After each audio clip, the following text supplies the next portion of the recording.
किमी अंतर वेळ असं कसं करा. आपल्याला काटाकाटी पण करायची गरज नाही. याच्यामध्ये काय करायची गरज नाही. फक्त काय बघायचं आहे आपल्याला, काय माहित पाहिजे, पाव, अर्धा, 3 पाव, 1 हे आपल्याला माहित पाहिजे. आलं का ध्यानामध्ये. त्याचं कसं रूपांतर करायचं ते आपल्याला समजलं पाहिजे. इथे काय दिले आपल्याला, एक मोटार पाव तासात 30 किमी वेगाने जाते, तर ती 2.5 तासात किती किलोमीटर अंतर जाईल. आता एका तासाचा पाव म्हणजे किती, 15 मिनिटं असतात का. 60 मिनिटाचा 1 तास असते का नाही, बरोबर का नाही. तर 4 भाग होतील येते, म्हणजे 15 मिनिटाचा काय पाव तास होईल का नाही, बरोबर झालं. मग आपल्याला काय विचारले, 2.5 तासात किती किलोमीटर जाईल. जर 15 मिनिटात 30 चालली हे का नाही, 30 किलोमीटर चालली का नाही, तर काय होईल, 30 मिनिटात किती जाईल, 60 जाईल का, 60 किलोमीटर.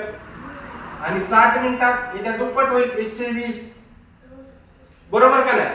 म्हणजे एका तासात किती जाणार, 120 किलोमीटर जाणार. आपल्याला विचारले किती, 2.5 तास, तर 2 तासात किती जाणार, 120 आणि 120 240. आणि ते राहिलेला अर्धा तास म्हणजे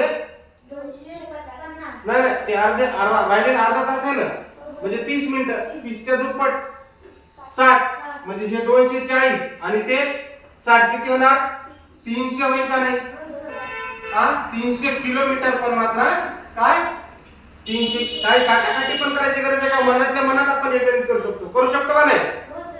समजलं ना. पहिले काय केलं आपण, पाव तास म्हणजे 15 मिनिटं, ते 15 मिनिटात किती चालली, 30 किलोमीटर चालली. तर काय होईल, 30 मिनिटांमध्ये त्याच्या दुप्पट जाईल, 60 जाईल, 60 किलोमीटर. आणि 60 मिनिटात 120, म्हणजे एका तासात 120, तर 2 तासात 240. आपले इथे 2.5 विचारले, मग ते अर्ध्या तासाचे पुन्हा 60 किलोमीटर वाढणार, म्हणजे 240 मध्ये 60 मुळे किती आलं, 300 किलोमीटर. आता इथे ऑप्शन दिले आपल्याला, 250 किमी, 300 मीटर. 300 मीटर येईल का, आपल्याला किलोमीटर मध्ये विचारले ना, तर मग आपला ऑप्शन कोणता येईल, नंबर 3, 300 किलोमीटर. आलं का ध्यानामध्ये. काय काटाकाटी करायची वगैरे पण गरज आहे का याला, मनातल्या मनात करू शकतो. एवढा वेळ गेला नाही, काही सेकंदामध्ये उत्तर येऊन जाते. आलं का ध्यानामध्ये. ही ट्रिक वापरायची, समजलं.